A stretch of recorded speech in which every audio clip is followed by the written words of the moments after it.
I'm Rita Omokha, adjunct professor at Columbia University's Graduate School of Journalism. I'm also the author of Resist: How a Century of Young Black Activists Shaped America. The idea for Resist started in 2020, following the compounded nature of events that year.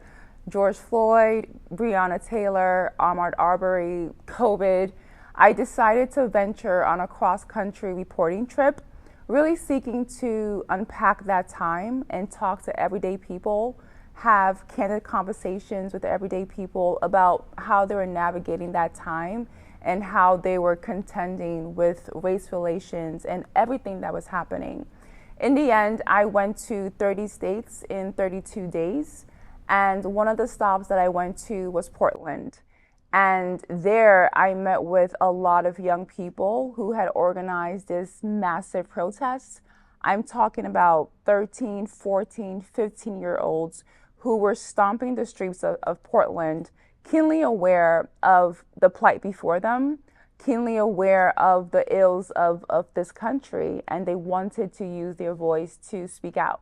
They marched from this downtown public square to about half a mile to this parking lot. This parking lot was significant to this protest because 2 years prior to that date, it was September 30th, another young black man had been killed at the hands of police. His name was Patrick Kimmons. So this protest was almost twofold, where they were protesting in remembrance of Patrick Kimmons, but also decrying the times we were in. When we got to the parking lot, and one by one, each young person took to the bullhorn to talk about what they were going through, really impassioned and just coming from the heart. I remember just, taking a moment, taking a beat just to survey the protest. And I had a lot of questions. And as an immigrant to this country, sometimes I still have moments like that where I just question what's happening. And in this moment, some of the questions that was going through my mind was, how do these young ones know that they can organize? How do they know that they can galvanize like this? How do they know that they can protest? So I wanted to trace that framework of protesting and organizing by young people back to history. What is the origin story of this moment I was witnessing? And that's what Resist is about. Resist examines 100 years of Black youth activism. It looks at young change agents who have been at the forefront of fortifying democracy as we know it today. I cover Ella Baker, Charlie Cobb, all the way to Darnella Frazier, who we know was important to George Floyd. She filmed the viral video that I believe truly changed the world. I also look into and highlight Barbara Johns. Many of us know Linda Brown of Topeka, Kansas, but not many of us know Barbara Johns. Barbara Johns of Prince Edward County. She led this massive student strike, decrying the school district in Prince Edward County for subjecting Black students to substandard conditions. For example, some students were subjected to having classes in shacks when, for example, if it rains, it will rain on them as they were trying to get an education.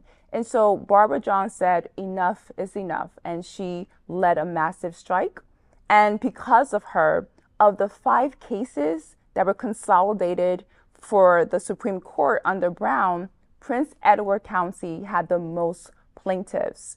So I cover people like Barbara, young people who stood up and got tired of being tired. They were holding America accountable for failing on the promises of the Constitution. They got tired of waiting on society to change. They wanted to change the narrative. And that's a big takeaway for me.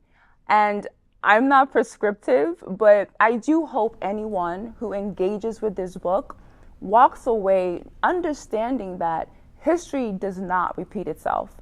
History is meant to be our guide. History is meant to be called upon. And even though, society has changed from the age of agriculture, the age of, industrial age, the information age, what remains is that history is our best teacher.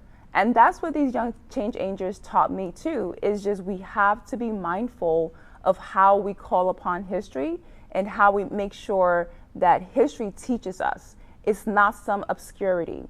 And another thing that the young change agents taught me too is that our democracy is precious. Our democracy is worth protecting.